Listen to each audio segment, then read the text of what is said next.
Good afternoon, everyone. Gabe Velazquez here with you, transparenttrading-solutions.com on a Friday, first day of December. Let's get right into the markets. A couple things here. Again, sign up for the newsletter. Give me a thumbs up. Have people join the YouTube channel so I can keep growing it. Also, really excited about having my next free class. That's going to be a week from yesterday, Thursday, 11 Pacific. We're going to be covering an important topic, which I think, a lot of, I've been using different various types of charts to capture some stuff that may be missing and the confusion along some of the rollovers and all that. So I'm going to give you a little different spin on that. So if you want to sign up for that, it is a free class. It's going to be about an hour long. Go ahead and hit the link below. I'll be tweeting about it. It is a free class, and so I think again, you may learn something from it. It has to do with the various types of contracts and which ones, in fact, are more reliable than others. If you still are struggling with some of the rollover gaps and all that kind of stuff, I'm going to be covering that, and more importantly, just looking at the last couple of months where some of those other type of charts have actually given you some really decent entries versus some of the traditional charts that some of you look at, and also having to do with the fact that all orders have to be taken on contract specific. So that's also a key part. In how you look at the markets. Okay, all right, let's get into, obviously we had another so-called rally, but here's the reality. I want to get into the charts and actually put things in perspective. So let's start with the S&P futures, and I want to make a couple of things here. So the high this week, again, if you are watching the media, it's all, Goldilocks, I think is what they're calling it, or whatever. So a couple of bullet points here. If you basically missed that move and that move in the last 3-4 weeks, you have essentially done nothing, because in the last 2 weeks, market went sideways here, rallied up about 30 points.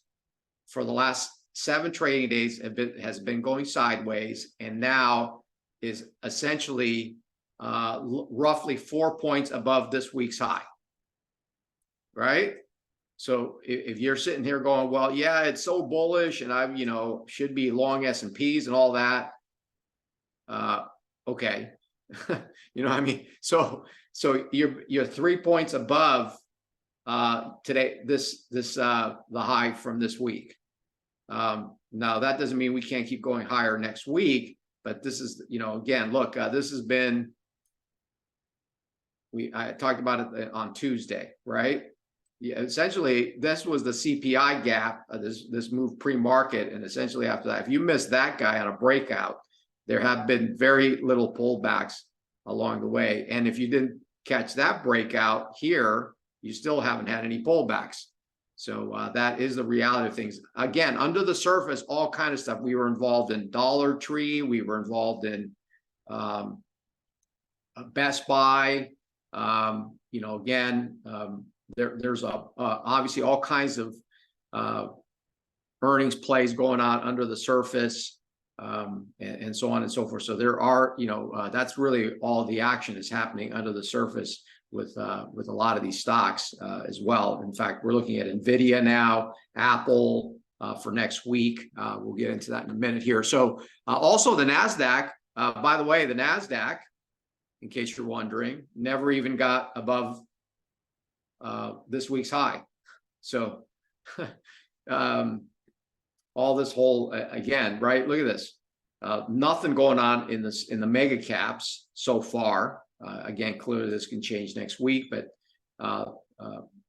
we're essentially, we couldn't even get above those highs on the NASDAQ. And in fact, NVIDIA and Microsoft were down today, and NVIDIA has pulled back almost 60 points off the highs here, recent highs, and looks like it wants to break down. So very interesting situation. In fact, we're positioning for possibly some shorts next week in some of these mega caps. Okay, Russell did break out, right? This is what the only breakout, but we are coming into some really nice levels to short against, and it's been very, very choppy here. We did kind of break out here.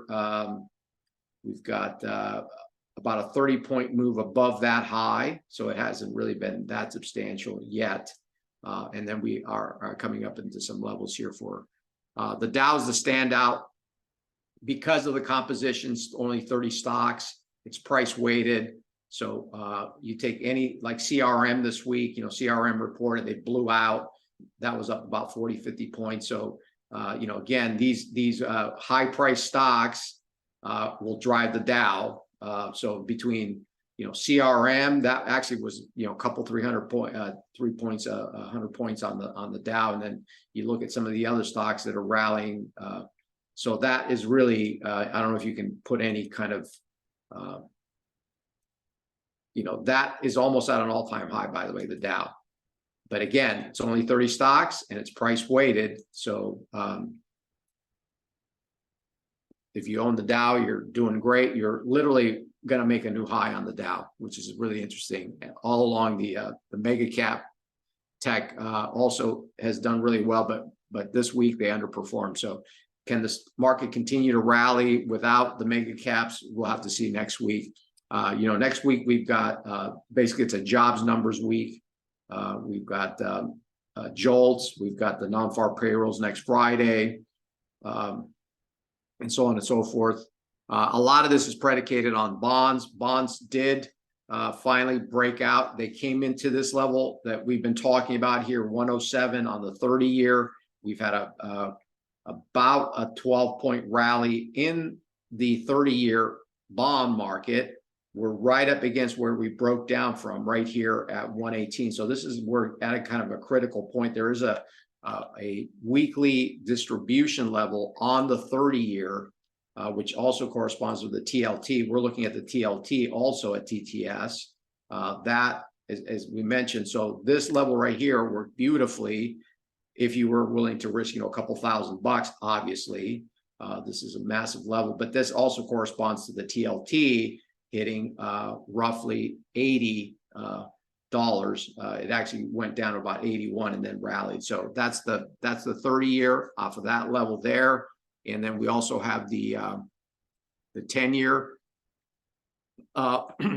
which also looks like it is going to break down on the yield. But we're also coming into some really significant levels on the 10-year yield, right around 425, 420, and then on the price that also worked beautifully off the weekly levels here.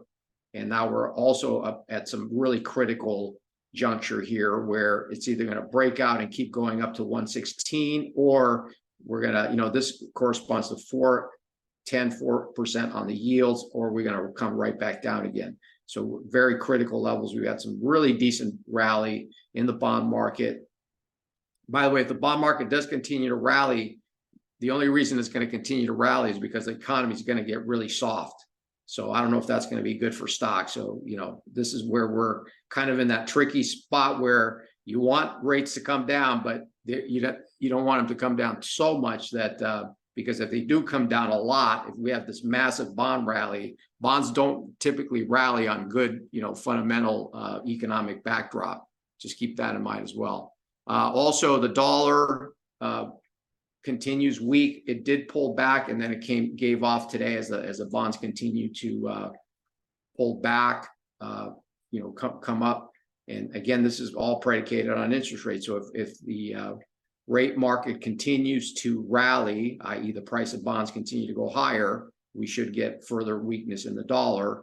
And that's, you know, we came right up into this level here and pulled back, but we're kind of in no man's land on the dollar.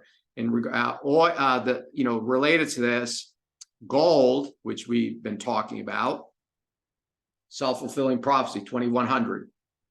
And it's going to be interesting. And I talked a little bit about Newmont last week. Now, 2100, is that going to be another rejection point?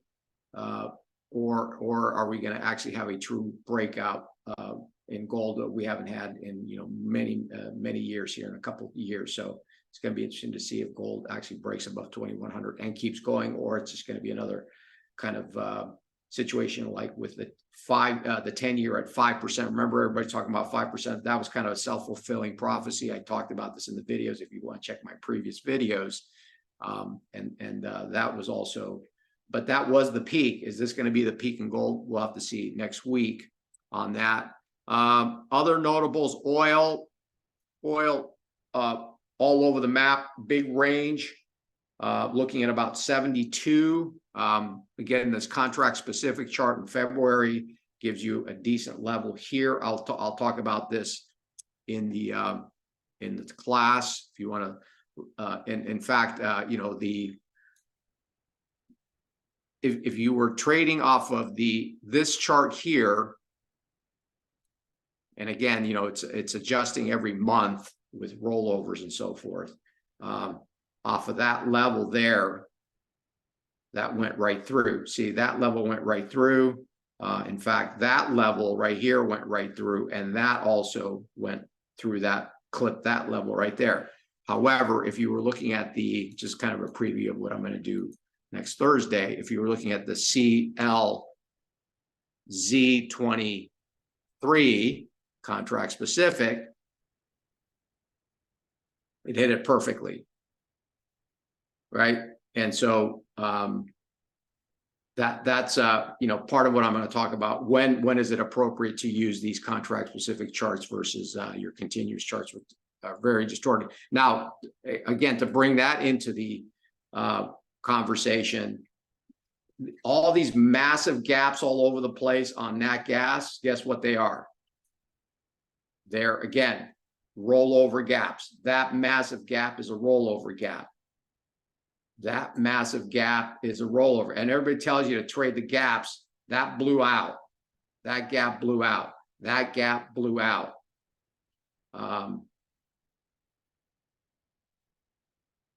That gap kind of blew out. We're hanging, that gap right here looks like it's going to blow out. These are all rollover gaps, by the way. So I'm going to discuss this. So if you want more detail about this, sign up for the class for Thursday. Okay.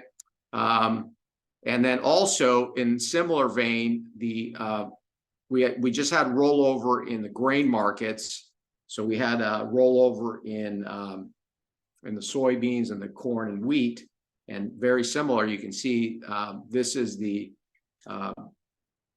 chart of the soybean market, and if you go look at the daily chart, look at this gap right there. From there to there is a rollover gap. This gap is a rollover gap, and so on and so forth. So you're having these massive gaps. By the way, see that right there, that was inside this massive gap. However, again, if you were looking at a different style of chart, you're getting a much better picture, and you can see these areas here on these various types of charts are a little bit better. So I'm just giving you a little preview. I'll go into a lot more detail in this in the class. So go ahead and sign up for that. Now, lastly, again, I want to finish up with some stocks. We're looking at NVIDIA tomorrow, next week. You can see that underperformed today, was actually down. So possibly some shorts in that as well. And then we had, Dollar Tree this week. Best Buy, these retailers really were the game this week. Just right. So all the action still is in the retailers. Now, next week we have Dollar Gen, which is going to be an interesting setup into earnings, right? So a lot of these retailers, I can spend 20 minutes on this, but the retailers are where the action was this week. So we're going to be involved in some of these as well. Okay. All right, everybody, have a great weekend. Again, sign up for the class, sign up for the newsletter. if you want to contact me, transparenttrading-solutions.com. You can hit me on X as well. You guys know where I'm at there. So, okay, have a great weekend, and I'll talk to you on Tuesday. Take care.